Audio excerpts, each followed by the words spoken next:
Every day, 2 women lose their life to cervical cancer, but it's also one of the most preventable cancers, and cervical screening can help stop it before it starts. Earlier, I had some life-saving conversations with some incredible women around why it's so important to attend your screening when invited. Hello, Dr. Zoe, how are you? I'm very well, thank you. So I believe you have a question for me.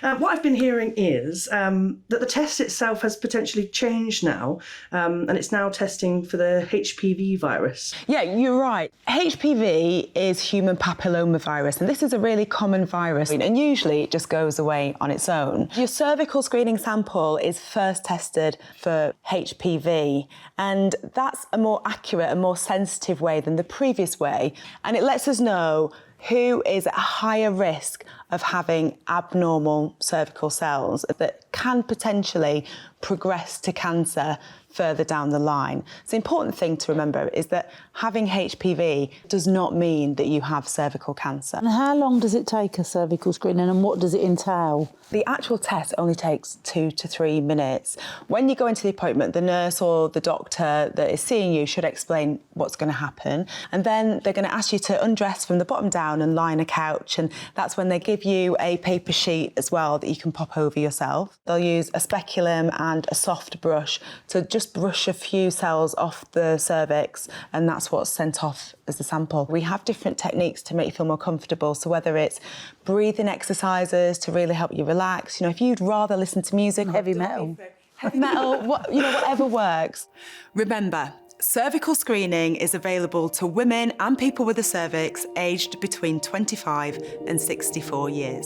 If everyone attended screening regularly, 83% of cervical cancers could be prevented. If you have had your HPV vaccine, do you still need to attend your screening? Because it doesn't protect against all of the types of HPV that can cause cervical cancer, it's really important that once women reach the age of 25, they attend their cervical screening appointments as well.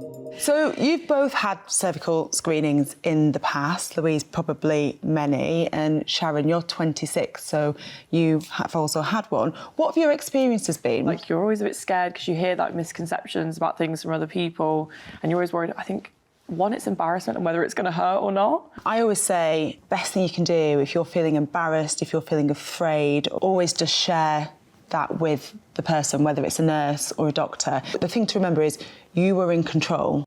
I think it's really helpful. Next time it arrives, I'll think, it's going to be all right. And I always go anyway, but, it's with a sense of trepidation. And tell your nurse or doctor, that you've had these anxieties. Ask them to have a look at the brush. I'm going to look at the brush. I think I'm going to look at the brush. Do you want to see the brush? Yeah, I definitely want to see the brush. All of that is fine. We can show you the brush. And if it makes it more comfortable for you, at the end of the day, everybody's happy. Remember, cervical screening saves lives, so don't ignore your screening invite. And if you missed your last one, book an appointment with your GP practice or your local sexual health clinic now. For further information, visit nhs.uk/cervical screening.